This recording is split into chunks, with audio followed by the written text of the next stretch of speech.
भगवान शिव को मनाने के लिए श्रावण मास में व्यक्ति को विशेषतः प्रयास करने चाहिए। श्रावण मास में शिव को मनाने से एक और सबसे बड़ा लाभ होता है, जो भी शिव जी को मनाने का प्रयास करते हैं,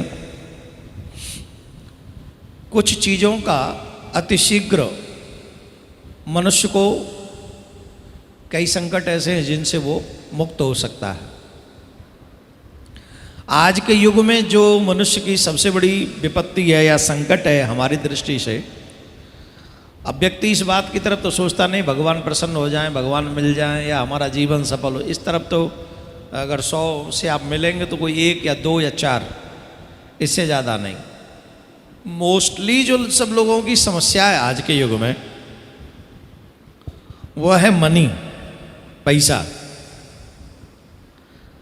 और एक बात तो सत्य है कि नारायण से जल्दी, कृष्ण से जल्दी, राम से जल्दी, हालांकि लक्ष्मी जी चरण दबाती हैं नहीं के, लेकिन शिव जी प्रसन्न हो तो इनसे पहले ये दे देते हैं लक्ष्मी।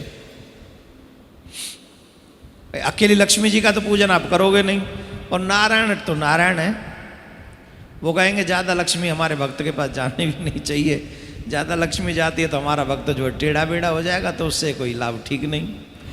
लेकिन शंकर भगवान क्योंकि श्रावण मास में अपने, मैंने पहले ही बताया, जब भगवान विश्राम करने जाते हैं तो 4 महीने शिव जी संसार को संभालते हैं। इसलिए श्रावण मास में विशेषतः शंकर भगवान की पूजा की जाती है। और शंकर भगवान का पूजन करने पर मनुष्य अगर धन की समस्या से जूझ रहा है और हृदय से अगर श्रावण के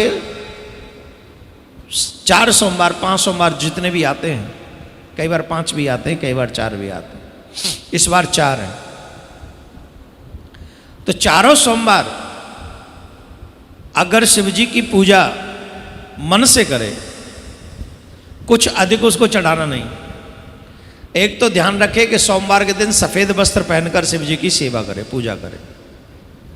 आसमानी भी पहन सकते हैं, सफ़ेद भी पहन सकते हैं, और भी 2-3 कलर हैं, शिव कथा में मैं आपको बताता रहूँगा। आसमानी कलर पहन सकते हैं ऐसा बताएं, लेकिन मोस्टली सफ़ेद, क्योंकि वो सफ़ेद वस्त्र ही धारण करते हैं शंकर भगवान। सफ़ेद वस्त्र पहनकर शिव जी का अभिषेक करें।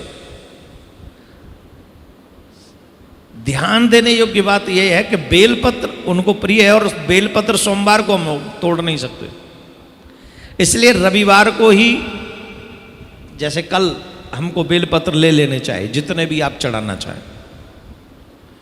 बेलपत्र लेकर रविवार को शाम को, दोपहर को, वो सुबह चढ़ाए जा सकते हैं सोमवार में। बेलपत्र अधिक चढ़ाना चाहिए, जरूर चढ़ाना चाहिए, अवश्य चढ़ाना चाहिए। बेलपत्र हमारे 3 जन्मों के पापों को नष्ट करता है। स्पर्श मात्र से हमारे पाप नष्ट हो जाते हैं बेलपत्र से। अच्छा, ये 3 पत्तों वाला बेलपत्र है, राइट? इसको कहते हैं बेलपत्र, 3 है इसमें। और शंकर भगवान त्रिनेत्रधारी है।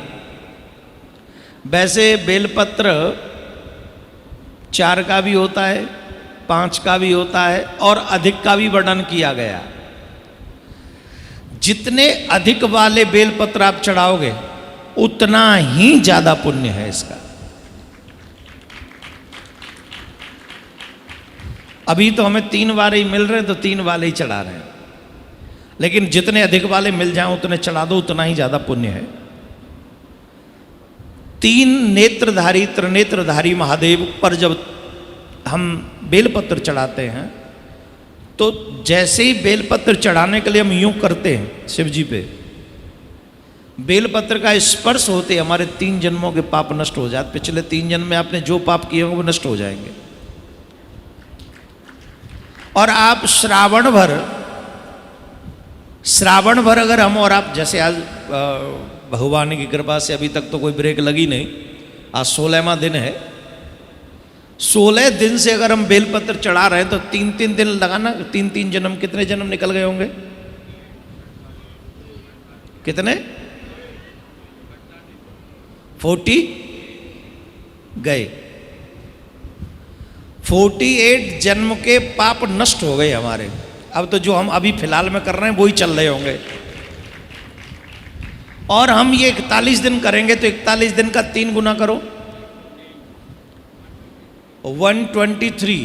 123 जन्म के पाप नष्ट हो जाएंगे 41 दिन कॉन्टिन्यूस भगवान शिव पर बेलपत्र चढ़ाने से। कौन ऐसा दुनिया में जो आपसे गारंटी ले ले कि आपके 123 जन्मों के पाप नष्ट हो गए? और धिक्कार है ऐसे कलयुग के मनुष्य को। इतना सरल क्या लगता है बेलपत्र चढ़ाने? मुझे बताओ तो सही, क्या लगता है? लेकिन मनुष्य की मेंटलिटी देखो, सावन में भी पी के पड़ा होगा, उल्टा सीधा खा रहा होगा, और शिव जी को कही तो उल्टा सीधा बोल रहा, क्या तुम शिव जी करते रहते हो? यहां से जाने के बाद पाप न करो, 19 अगस्त के बाद पाप न करो, तो तुम्हारा गुरु होने के नाते ये लिख के दे सकता हूं कि तुम यमराज के यहां नहीं जाओगे।